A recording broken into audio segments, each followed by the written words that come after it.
Berbeda halnya dengan Belanda yang menguasai Indonesia selama 350 tahun, Jepang menguasai Indonesia selama 3,5 tahun. Penjajahan Jepang di Indonesia dimulai pada tahun 1942 sampai 1945.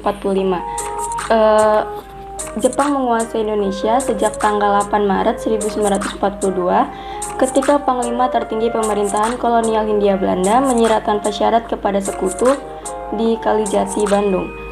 Dilansir dari berbagai sumber, negeri matahari terbit itu berhasil menduduki Hindia Belanda dengan tujuan untuk menguasai sumber-sumber daya alam terutama minyak bumi yang dapat mendukung potensi perang Jepang dan mendukung industrinya.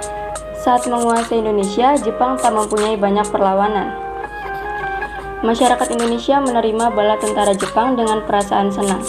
Hal ini lantaran mereka mengira bahwa Jepang yang telah membebaskan Indonesia dari penjajahan Belanda. Di kesempatan kali ini kami akan membahas bagaimana situasi dan kondisi Indonesia pada masa kependudukan Jepang, terutama dari aspek sosial, budaya, pendidikan, ekonomi, politik, dan militer. Di kesempatan kali ini saya akan membahas tentang aspek sosial. Untuk aspek sosial, Jepang menetapkan kebijakan kerja paksa Romusa. Kerja paksa Romusa ini adalah sistem kerja paksa yang sangat kejam yang diterapkan Jepang ke Indonesia. Namun, pada awalnya Romusa disambut baik loh oleh masyarakat Indonesia. Bahkan banyak yang ingin menjadi sukarelawan. Namun semuanya berubah ketika kebutuhan perang Jepang untuk berperang meningkat. Pada saat itu Romusa menjadi sebuah keharusan, bahkan paksaan. Hal inilah yang menyebabkan bangsa kita menjadi sengsara. Kalian bayangin, bangsa kita dipaksa untuk membangun semua sarana perang yang ada di Indonesia. Bahkan tenaga kerja kita sampai ada yang dikirim ke luar negeri seperti Malaysia, Vietnam, Myanmar, dan Thailand.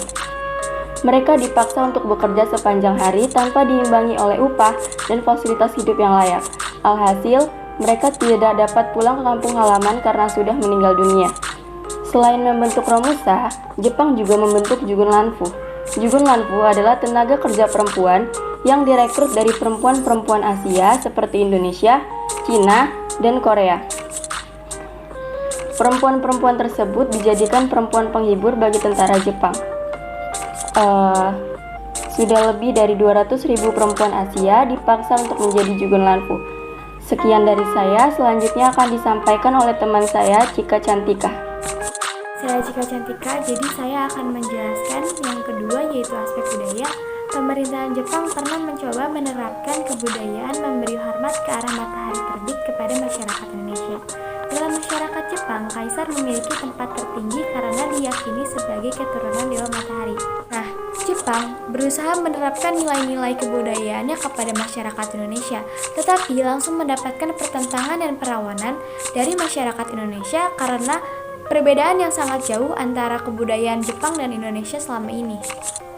Bangsa kita ini hanya menyembah Sang Pencipta yaitu Tuhan Yang Maha Esa, mana mungkin setuju dengan memberi hormat, membukukan punggung sedalam-dalamnya, atau biasa disebut dengan seikere yang artinya memberi hormat ke arah matahari terbit.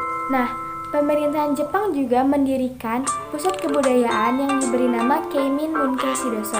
Lembaga ini didirikan dengan tujuan untuk mengawasi dan mengarahkan para seniman agar karya-karyanya tidak menyimpang dari kebutuhan Jepang. Assalamualaikum warahmatullahi wabarakatuh. Perkenalkan, nama saya Konita Prilia Purwanti dari kelas 10 akuntansi 2. Saya di sini akan menjelaskan sedikit tentang aspek pendidikan. Sistem pendidikan Indonesia pada masa pendudukan Jepang berbeda pada masa pemerintahan kolonial Hindia Belanda. Pada masa pendudukan Jepang, semua kalangan dapat mengakses pendidikan, sedangkan pada masa Hindia Belanda, hanya kalangan atas saja yang dapat mengakses pendidikan. Tetapi, sistem pendidikan Jepang hanya memfokuskan dalam kebutuhan perang.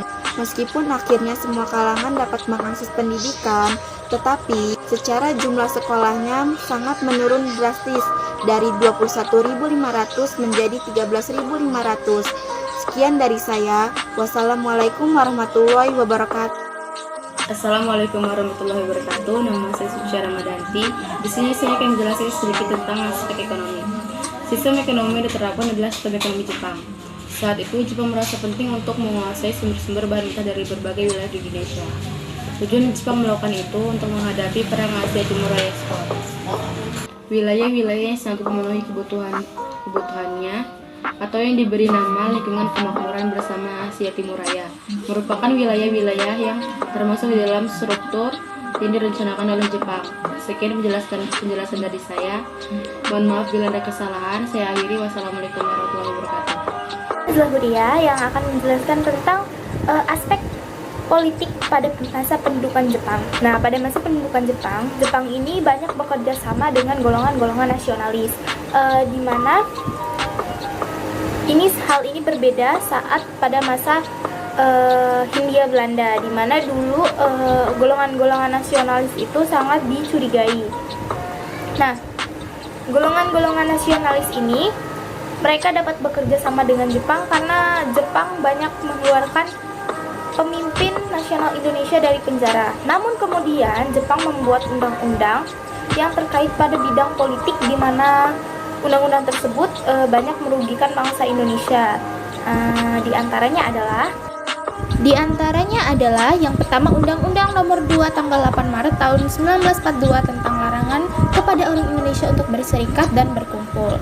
Yang kedua, Undang-Undang Nomor 3 Tanggal 10 Mei tahun 1942 tentang larangan kepada orang-orang Indonesia untuk memperbincangkan pergerakan atau propaganda perihal peraturan dan susunan negara.